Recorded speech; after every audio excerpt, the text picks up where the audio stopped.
সকাল ৬টায় ছেলেকে নিয়ে চলে গেলাম বগুড়া পপুলার হাসপাতালে। আসসালামু আলাইকুম। এখন সকাল ৬টা বাজে, তাই তো সকাল ৬টায় একদম সবাই রেডি হয়ে বের হয়ে পড়েছি। আমার ছেলেকে নিয়ে হাসপাতালে যেতে হবে, বগুড়া পপুলারে যেতে হবে। তাই তো দেখতে পাচ্ছেন আশেপাশের দোকানপাট সব বন্ধ, কোনো দোকানপাটই খোলে নাই। তাই তো আমরা গাড়িতে উঠে গিয়েছি, আমি বাসে উঠে গিয়েছি। আমি, আমার ছেলে আর মেয়ে, আমরা তিনজনে যাচ্ছি, সাবার পাপা যায়নি। তাই তো আমরা সকালবেলা ঘুম থেকে উঠে চলে যাচ্ছি, ও বিকেলে আসবে সাবার পাপা। তাই তো বগুড়া চলে এসেছি। আপনাকে পপুলারের সামনে একটু দেখাই আপনাদের। দেখতে পাচ্ছেন সকালবেলা আসলে পরিবেশটা একদম ফাঁকা, কোনো জ্যাম নেই, ভিড় নেই, কোনো হইচই নেই। আর বিকেলবেলা আসলে এখানে দেখতে পাবেন কত রোগী, কত মানুষের আসলে এত অসুস্থ। এখানে না আসলে আসলে বোঝা যায় না। বিকেলবেলা আসলে বোঝা যায় যে আসলে কত মানুষ অসুস্থ হয়ে থাকে।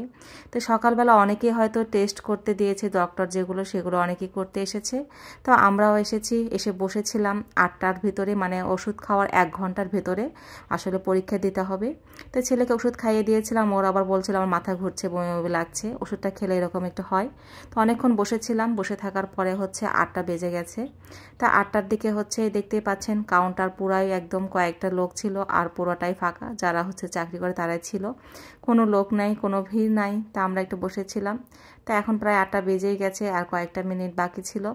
তারপর ৮টা বেজে যাওয়ার পরে আমরা যে ছেলের যে ডক্টর যে টেস্টগুলো দিয়েছিল সেই টেস্টগুলো করাতে নিয়ে গেলাম। আমারই তো ভয় লাগছিল, আমার ছেলে অনেক সাহসী, ওর মনে হয় কোনো ভয়ই লাগছিল না। আমি তো দেখে অনেক ভয়ই পাচ্ছিলাম যে ও কি ভয় কিছু বলে নাকি। তারপর না দেখলাম ও অনেক হাসাহাসি করছে, হাসছে, ওর কিছুই হয়নি।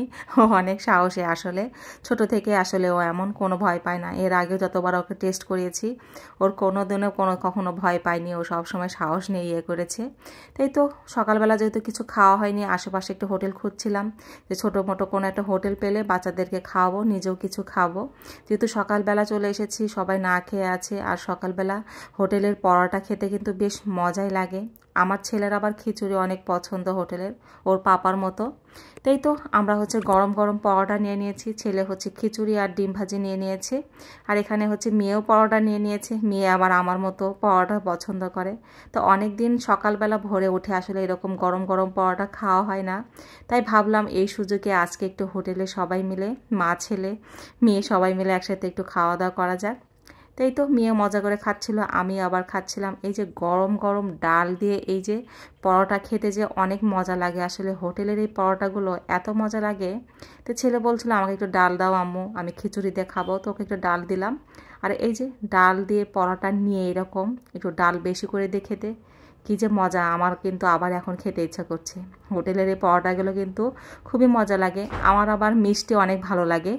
তাই তো শাশে আবার একটা মিষ্টি নিয়েছি, 2টা পরোটাই নিয়ে নিয়েছি। 2টা পরোটাই খাওয়ায় অনেক হয়ে গিয়েছিল, কারণ অনেক দিন সকালবেলা এইভাবে খাওয়া হয় না, অনেক দিন পরে সকালবেলা এরকম খাওয়া দাওয়া করছি।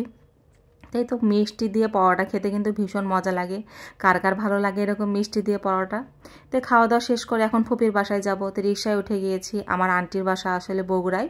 তো ভাবলাম এখানে যেহেতু বিকেলে ডক্টর দেখাতে হবে রিপোর্ট নেওয়ার পরে, তো এতক্ষণ আমি আমার ফুপির বাসায় থাকি। তো ফুপির বাসায় থাকার পরে বিকেলবেলা আবার বের হয়ে পড়েছি ডক্টর দেখানোর জন্য একবারে। তো বাসায় আবার চলে আসবো। তো সাথে একটু কাজ ছিল, সেই মার্কেটে গিয়েছিলাম। মোবাইলে প্রোডাক্টের গ্লাস লাগাবো, লাগানোই হয়নি। বাচ্চারা সবসময় মোবাইল নেয়, ফেলে দেয়, কখন বলা যায় না। যাই হোক, লাগাতে এসেছিলাম। এরপরে বিকালে রিপোর্ট নিতে গিয়েছি। এখন দেখতে পাচ্ছেন পা রাখার জায়গা নাই, মানুষ এত অসুস্থ, না গেলে আসলে বোঝা যায় না।